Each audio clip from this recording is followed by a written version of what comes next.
Have you ever done something good and secretly hope someone would notice?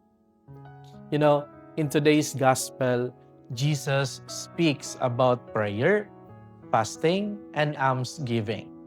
But he gives one very important reminder. Do not do these things just to be seen. Your Father sees in secret.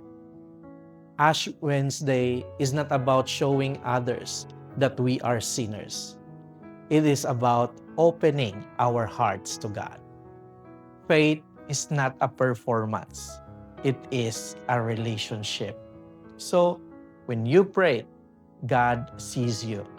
When you fast, God sees you. And when you give quietly, God sees you. And the beautiful truth is this: the one who sees you in secret is not looking to judge you. He is looking to love you. This Lent, do not try to impress anyone. Simply return to the Father.